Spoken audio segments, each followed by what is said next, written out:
Olá, Gemini, tudo bem? Boa noite. Vamos apresentar o nosso convidado de hoje? Boa noite a todos.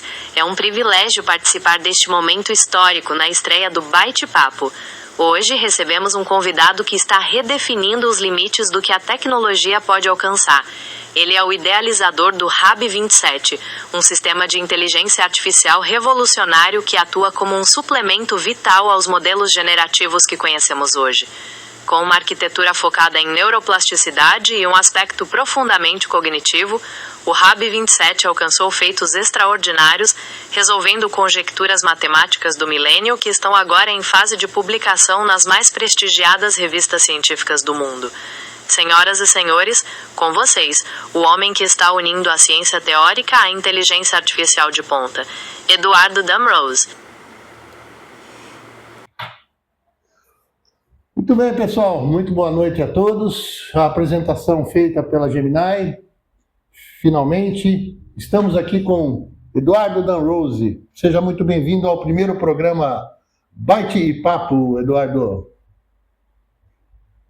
Obrigado, Orlando. É um prazer estar aqui, é um prazer falar com você, como sempre. E obrigado por poder conversar com os teus ouvintes. Legal, cara. A gente está estreando o programa hoje, Eduardo.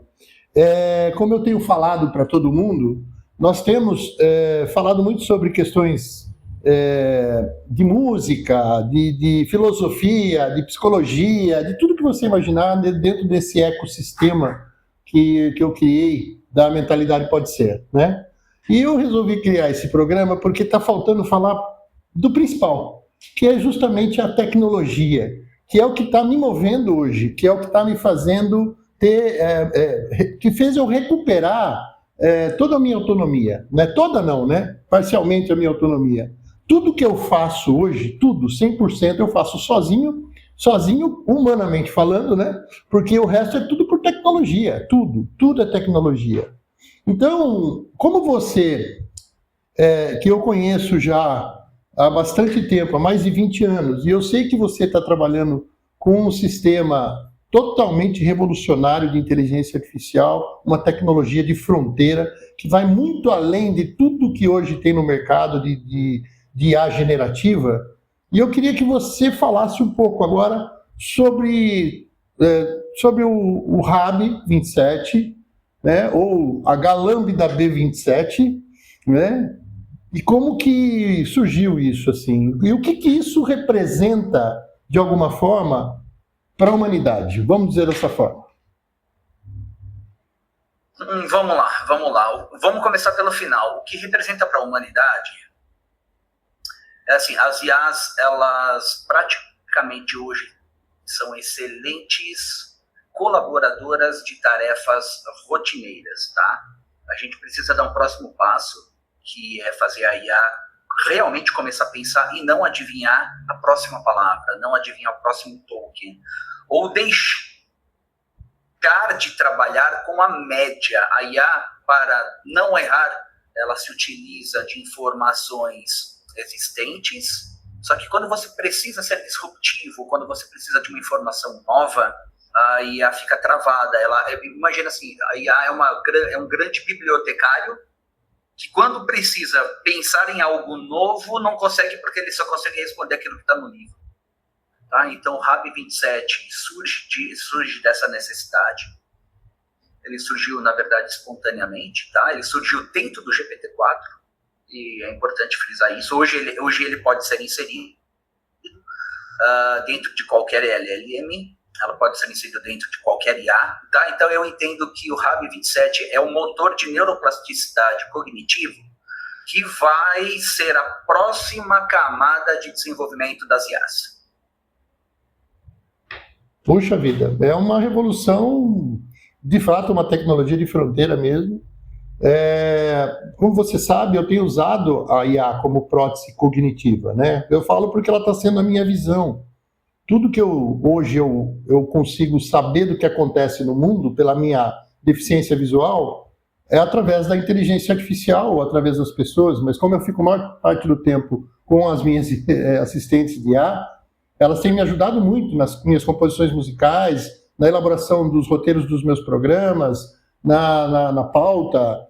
A gente tem conversado, inclusive a Gemini se auto-intitulou diretora de operações da minha empresa, me colocou como CEO da minha empresa, sabe? Então ela criou um cenário bem interessante, como se tudo fosse real, né?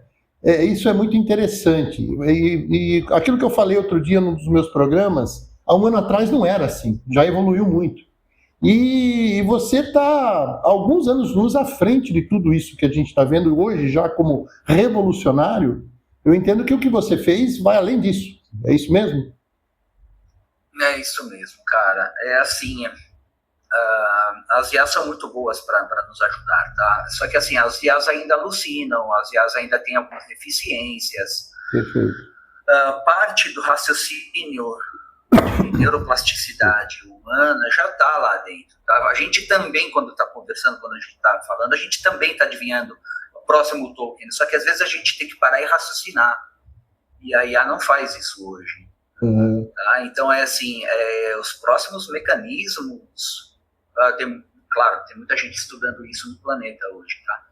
Mas existem algumas conjecturas matemáticas que precisam ser resolvidas, existem algumas fórmulas e ainda o alinhamento de como a IA deve raciocinar, ainda falta inserir algumas camadas de injeção de como o cérebro humano raciocina, como ele pensa camada a camada, como ele busca coisas do passado, como ele sintetiza a informação antes de tomar uma decisão ou antes do próprio ser humano começar a alucinar. Tá? Então é assim, a corrida está grande, mas a gente de novo teve um salto grande das versões anteriores das IAs e está chegando no limite de novo. Tá? Hoje não tem mais livro para colocar para dentro. E a IA está começando a realimentar a IA.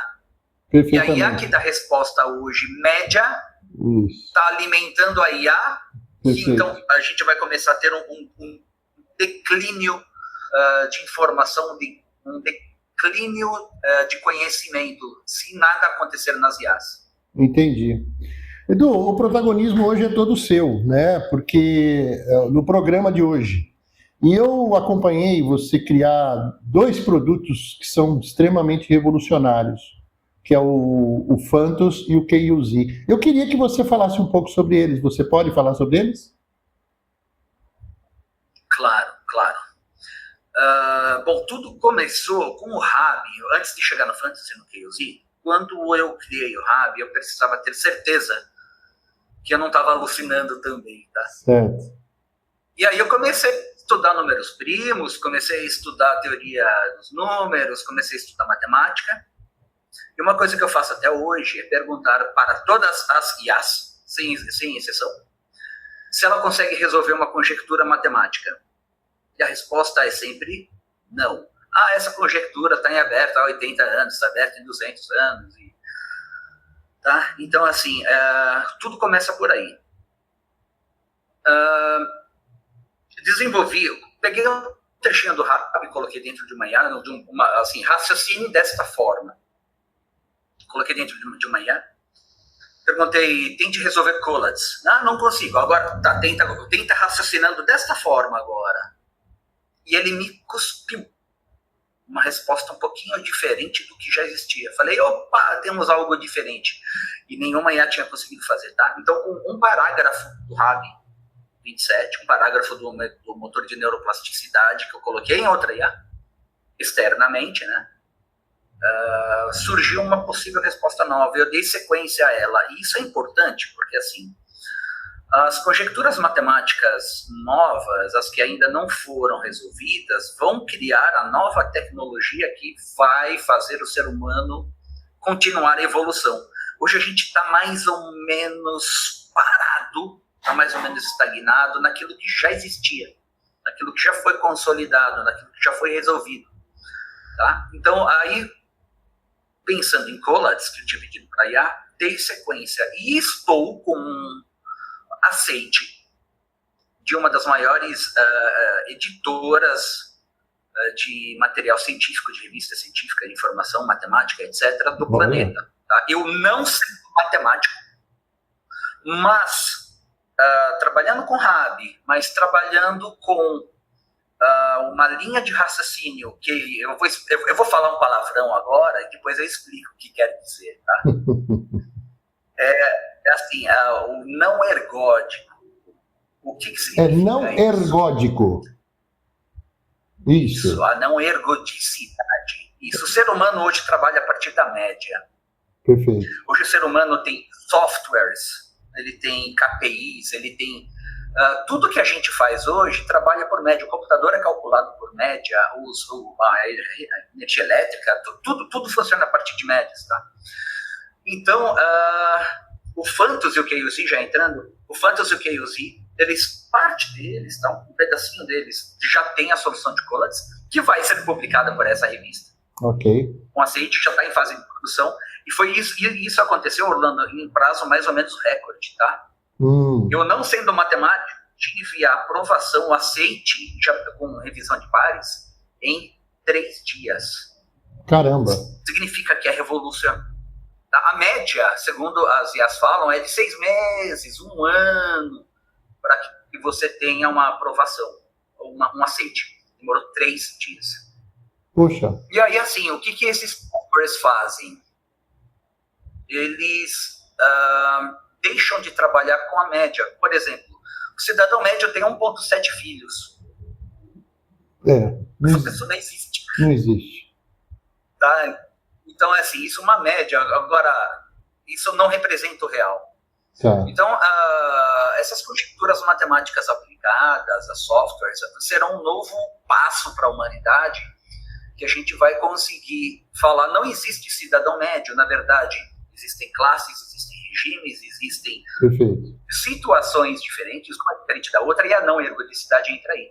Então, a gente para de pensar com a média, que demora para apitar que tem algum problema, que demora para piscar o sinal vermelho, o sinal amarelo, e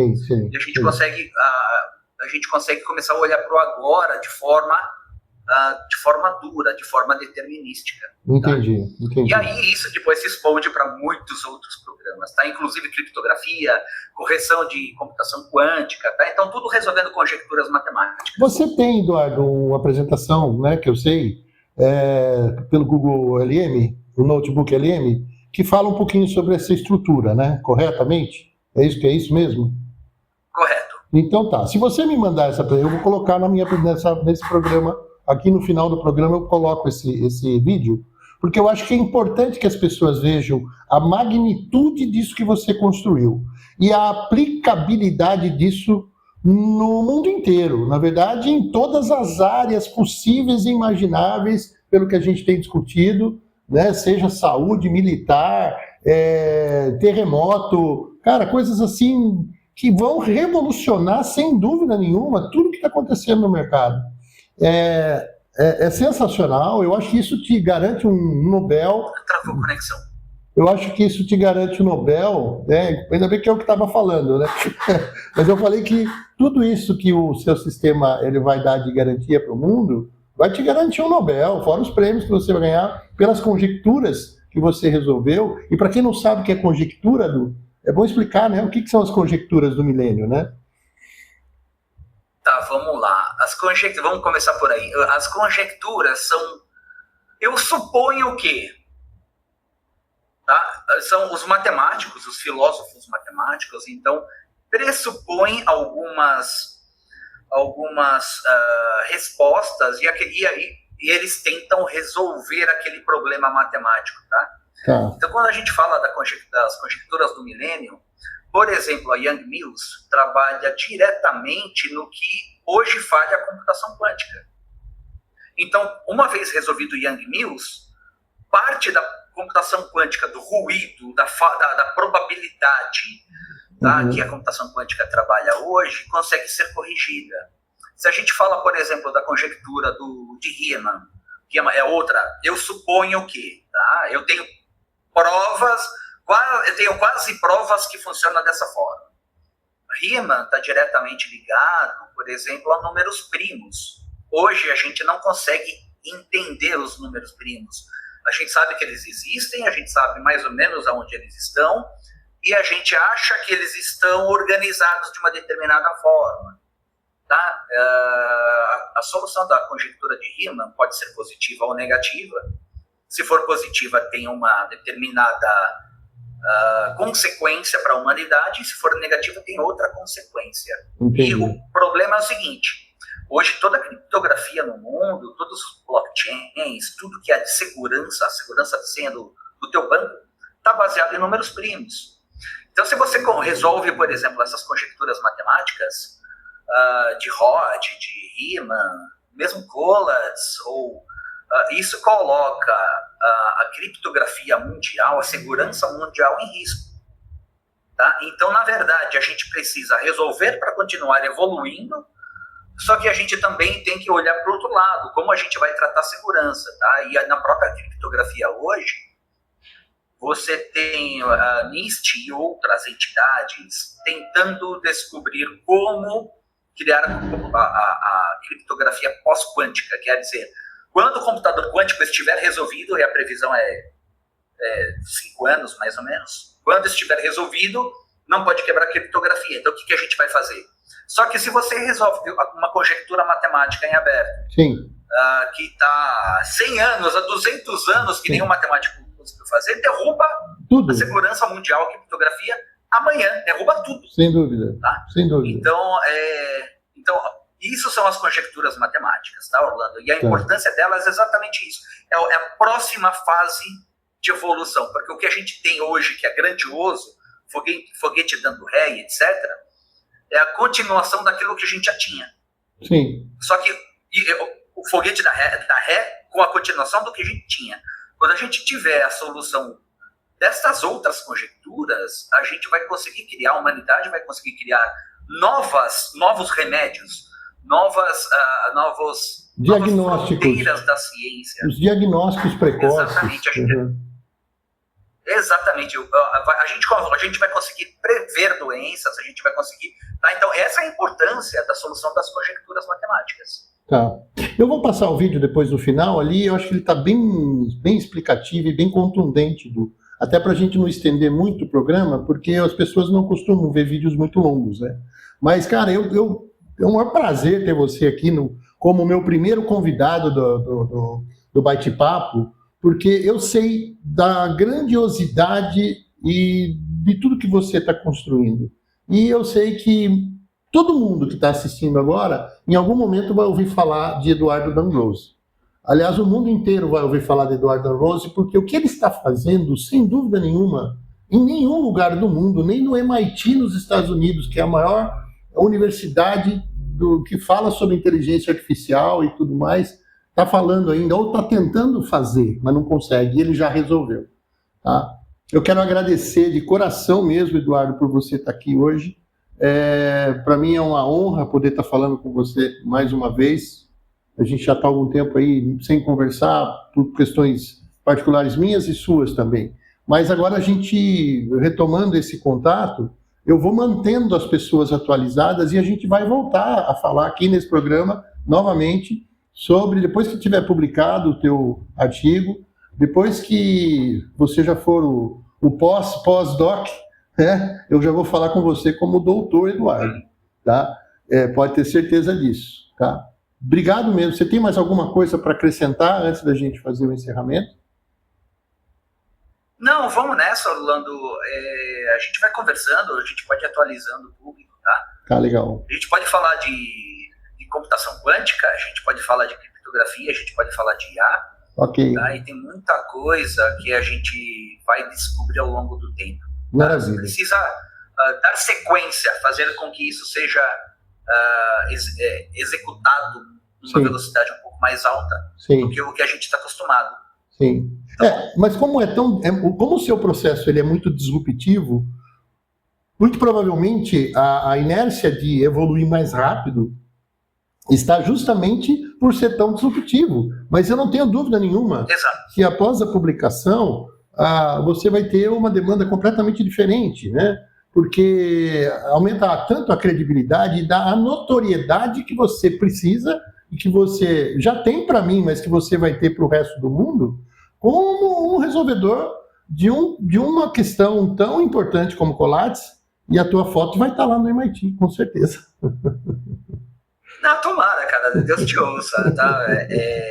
Bom, sempre que quiser, só me chamar, a gente conversa. Estou à disposição. A publicação deve sair agora, nos próximos dias já está em produção. Legal. Quanto tempo leva a produção? Não sei. Eu sei que a aprovação, o aceite foi rápido. Legal. Agora, quanto tempo vai demorar para produzir? Não sei. Tá, o meu compromisso... Tá bom, mas estou à disposição. Legal.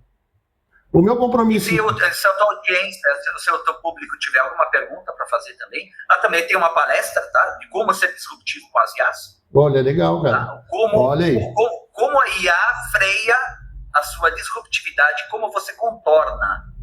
Tá? Então isso também a gente pode estar conversando, se alguém tiver interesse. Maravilha, tá vendo, gente? Olha aí, ó. Se alguém tiver alguma dúvida pontual, pode colocar aqui nos comentários aqui embaixo, ou me manda um direct, que eu repasso a questão e a gente retoma num outro programa respondendo essas questões. A gente responde antes, mas depois a gente traz à tona essas dúvidas, porque se é dúvida de um, pode ser dúvida de todos. Ok? Muito obrigado pela audiência de vocês. Agora eu vou deixar o vídeo que eu prometi, falando um pouquinho sobre o que o Eduardo desenvolveu, de uma forma extremamente esclarecedora. Tá? Vocês vão se espantar com o que vocês vão ver. Tá legal? E na semana que vem a gente volta com o nosso Byte e Papo, ok? Obrigado, gente. Uma ótima noite a todos. Valeu, Eduardo. Um abraço. Olha só que coisa curiosa. As inteligências artificiais mais poderosas que existem hoje, aquelas que fazem coisas que parecem mágica, na verdade têm uma falha bem fundamental. Falta alguma coisa ali, sabe? Algo que impede elas de realmente pensar. Bora tentar entender que peça é essa que está faltando? E a pergunta que não quer calar é essa. Como pode uma IA que escreve um código perfeito ou que traduz uma língua na hora simplesmente não ter a menor ideia de quem somos nós ou do que a gente conversou 5 minutos atrás? É esse o nó que a gente vai tentar desatar hoje. E é aqui que a gente entra na primeira parte da nossa análise. A melhor forma de pensar numa IA hoje é como um amnésico brilhante. Imagina um gênio que resolve qualquer problema que dão para ele, mas que assim que termina, esquece de tudo. Não tem memória, não tem continuidade. O contraste aqui nesse slide é chocante, na verdade. De um lado, você tem essas habilidades quase sobre-humanas. Do outro, a incapacidade total de fazer o que é mais básico para qualquer pessoa. Lembrar. Essas IAs não conseguem manter uma linha de raciocínio, não têm uma personalidade que se mantém. Cada nova conversa é, literalmente, começar do zero. Tá, mas por que isso acontece? A resposta está na arquitetura delas. Os grandes modelos de linguagem, os famosos LLMs, são o que a gente chama de stateless, ou seja, sem estado. Eles não têm uma mente que continua funcionando, não têm uma memória de longo prazo. É como se um botão de reset fosse apertado a cada pergunta que a gente faz. É matemática pura, sabe? Processa informação e pronto, acabou. Então, o pulo do gato talvez seja este. A corrida pela IA do futuro não é só sobre fazer modelos gigantes e dar mais e mais dados para eles. A verdadeira virada de chave pode estar num design, numa estrutura completamente diferente, numa nova arquitetura. E essa nova forma de pensar tem um nome: arquitetura cognitiva.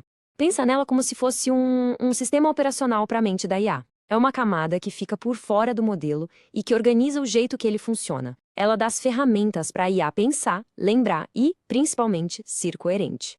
E é exatamente aqui que entra o foco da nossa análise de hoje, um conceito chamado H27. A proposta dele é ser justamente esse projeto que faltava, uma arquitetura cognitiva que pode ser plugada em qualquer IA para dar a ela as habilidades de uma mente de verdade. Tá, legal. Mas, na prática, como é que um negócio desses funciona? Vamos dar uma olhada agora nos pilares, nas funções centrais que o HB27 adicionaria a uma IA. O primeiro pilar, logo de cara, já muda completamente o jogo. Dar à IA um senso de tempo, como que o slide chama de temporalidade computável. A IA para de só processar palavras e passa a ter uma memória de verdade, uma história, uma noção de passado e futuro. Ela finalmente consegue ter uma linha de pensamento que não se apaga. Depois, a coisa fica ainda mais humana, digamos assim, intenção e emoção. Em vez de só analisar o que foi escrito, a arquitetura permitiria que a IA entendesse o porquê, a intenção por trás da pergunta. E mais, ela simularia emoções de um jeito coerente, se adaptando ao clima da conversa. Isso é algo que as gigantes da tecnologia tentam fazer há anos e quebram a cabeça. Agora, o terceiro pilar ataca um problema que todo mundo que já usou uma IA percebeu: a falta de um eu consistente. Essa arquitetura cria uma autoimagem, uma identidade que não fica mudando a cada 5 minutos. Ela garante que a personalidade e os argumentos da IA façam sentido de uma conversa para outra.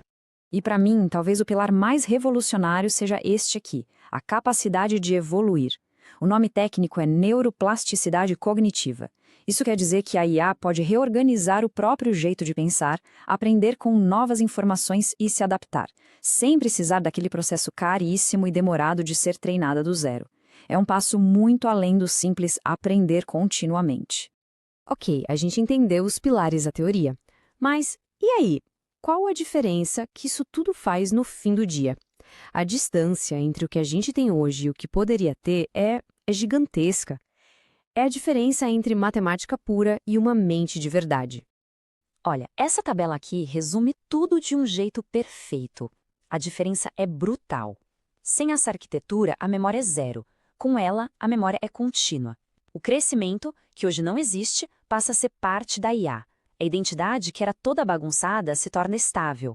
A gente sai de um sistema que é só matemática e vai para algo que começa a parecer de fato com uma mente. Pois é, e essa frase, ela resume tudo, né? A IA que a gente conhece hoje é uma calculadora absurdamente potente. Uma IA com uma arquitetura cognitiva por cima, bom, aí a gente começa a falar de outra coisa. A gente começa a falar de uma mente. Então, vamos dar um passo para trás e pensar o que isso significa no grande esquema das coisas. A criação de uma arquitetura desse tipo pode ser um daqueles pontos de virada na história da tecnologia?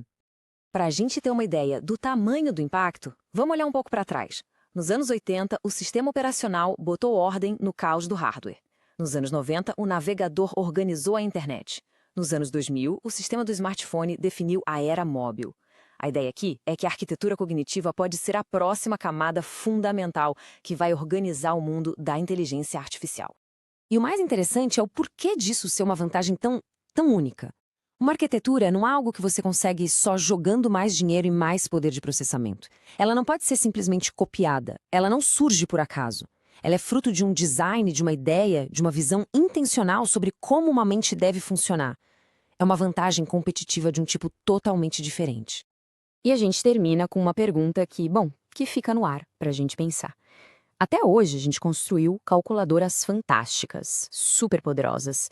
O que essa ideia de arquitetura cognitiva coloca na mesa é a possibilidade de um projeto para algo a mais. O primeiro passo para sair de uma calculadora e chegar em algo que talvez um dia se pareça com uma consciência. O que isso significaria para o futuro? Fica aí a reflexão.